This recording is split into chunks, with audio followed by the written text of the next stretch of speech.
Tahu dia maksud saya. Kenapa harus ada dua opsi perubahan?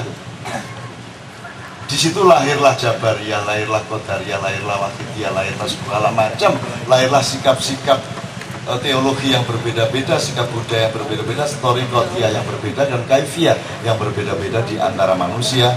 Kemudian perbedaan ini ada yang menjadi khilafiyah, ada yang menjadi ikhtilafiyah, ada yang menjadi bahan pertengkaran yang tidak habis-habisnya sampai berabad-abad. Ngerti bedanya ikhtilafiyah sama khilafiyah ya? Kalau NO Muhammadiyah itu perbedaannya cuma ikhtilafiyah. Yang satu ru'yat, yang satu hisab gitu dong. Tapi bukan perbedaan prinsip.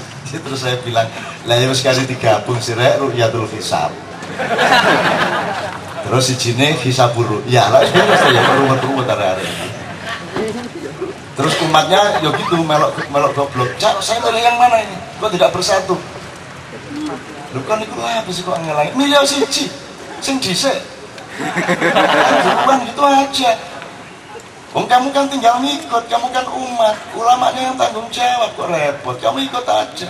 Puasa ambil duluan, ambil belakangan, hari raya ambil belakangan. Ya, kalau ditanya sama malaikat, kamu kok enak puasanya cuma 29 hari. Lah sampai takon sengongkon mereka lah. Kok betul melo-melo, kalau pengen tanya pengumuman TV kok. Orang juga aneh, umat ini tinggal milih aja kok ruwet gitu loh. Tinggal pilih satu. Atau milih sendiri, kan hidup cuma 3, ijtihad, atau ittiba, atau taklid. Kalau ijtihad Anda nyari sendiri, punya ilmu sendiri, mempertimbangkan sendiri, ambil keputusan sendiri, tanggung resiko sendiri, itu namanya ijtihad. Anda menjadi mujtahid. Kalau Anda muttabi, Anda melakukan ittiba, Anda mengikuti, tapi Anda mempelajari apa yang Anda ikuti, kan gitu. Tapi yang terjadi di Indonesia pada umumnya adalah taklid. Anda menjadi muqallidin, orang yang ngikut tanpa tahu apa yang diikuti, kan gitu. Ya gak apa-apa. Itu tadi akhirnya Demokrat, ada Golkar, ada P3, yang semuanya tidak ada bedanya sebenarnya. Kalau Anda mempelajari demokrasi dan kerakyatan, seluruhnya mengandung muatan yang sama. Atau pidatonya Golkar ya gitu, prinsipnya Demokrat ya gitu, kan itu ya.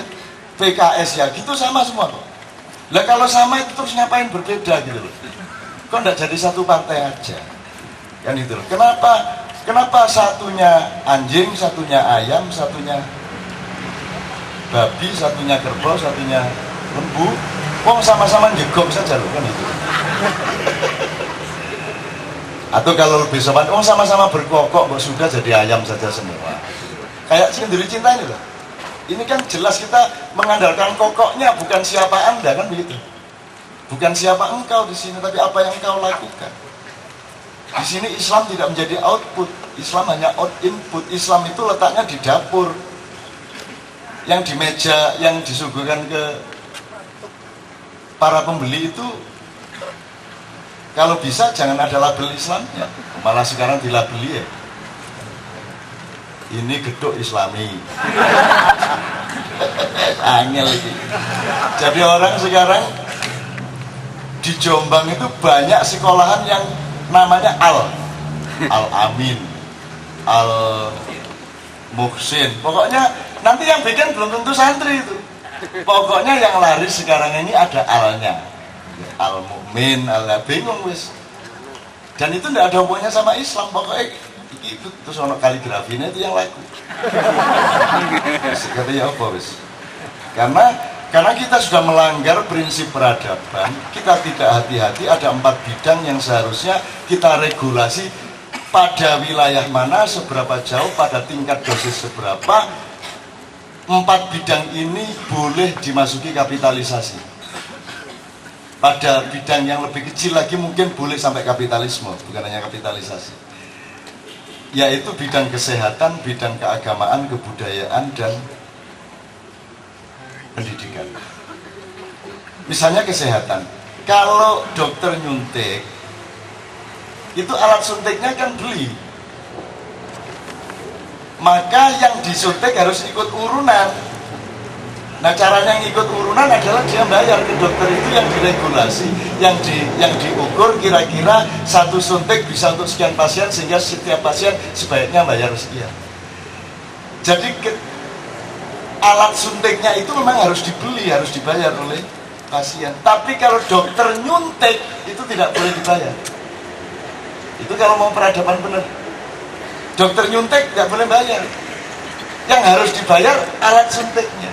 Tapi kalau Anda nyuntik orang itu, Anda melayani hamba Allah agar supaya dia berpindah dari sakit ke sembuh. Itu masalah akhlak, itu masalah kasih sayang, itu masalah ibadah, tidak boleh dikapitalisasikan. Demikian juga sekolah, bangkunya, komputernya harus dibayar. Tapi kalau guru mengajar jangan dibayar. Habis ilmu itu derajatnya kalau transfer ilmu itu dibayar. Nah sekarang kan jelas 1 jam pelajaran guru dapat berapa kan gitu. Kalau bisa guru mengajar jangan dibayar. Loh, terus nggak makan dong? Loh ya makan, kan tetap ada bayaran yang memang patut untuk mendapatkan. Dia waktunya harus dihargai, kan gitu, pengabdiannya harus sehari berapa jam, terus dia macam-macam yang bisa dihargai. Atau kalau di gontor itu mas, tidak ada murid santri bayar terus untuk bayari gurunya, tidak ada.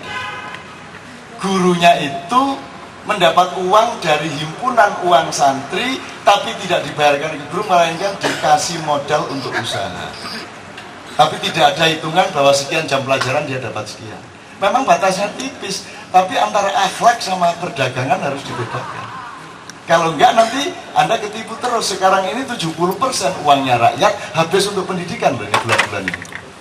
Habis. Bahkan tidak mencukupi sebenarnya. Bagaimana kalau mau UI berapa sekarang? Yang standar aja 25 juta katanya tadi. Kan gitu. Jember. 120. Lah itu duwe mbok D ta ya apa? 120 itu. Ya apa caranya? Saya tanya sama seorang rektor, Pak, bedanya BUMN sama perusahaan apa? Apa Arya? Sama, BUMN itu perusahaan. Nah, kalau gitu oke, kalau memang pendidikan dijadikan institusi bisnis. Aku tidak akan membantah, cuman konsisten dengan rumus perusahaan. Begitu BUMN resmi, maka mulai hari itu UI, UGM, dan seterusnya harus nyewa tanah. Harus nyewa gedung. Gedungnya milik kita loh itu. Harus bayari guru sendiri. Tidak boleh dari APBN. Betul? Loh ini enaknya dewe. Perusahaan boleh minta duit berapa saja dari konsumennya. Tidak bisa ditolak. Terus untuk bayari gurunya, dosennya, dia minta rakyat juga dari APBN. Betul enggak? Terus gedung-gedungnya semua peralatannya dibeliin rakyat juga. Semuanya mestinya kan bayar rakyat. Tapi itulah rakyat Indonesia. Digitukan itu masih kuat, tidak ada masalah. Siapa berani lawan rakyat Indonesia? Wong dibegitukan saja tidak apa-apa. Saya tidak sedih kalau itu saking saktinya rakyat Indonesia. Coba, sudah disuruh ngasih gratis gedungnya untuk perusahaan pendidikan, sudah disuruh bayarin gurunya, masih ditarik biaya segitu besar. 1 semester bisa sampai 7 juta, 5 juta, dan seterusnya lebih mahal.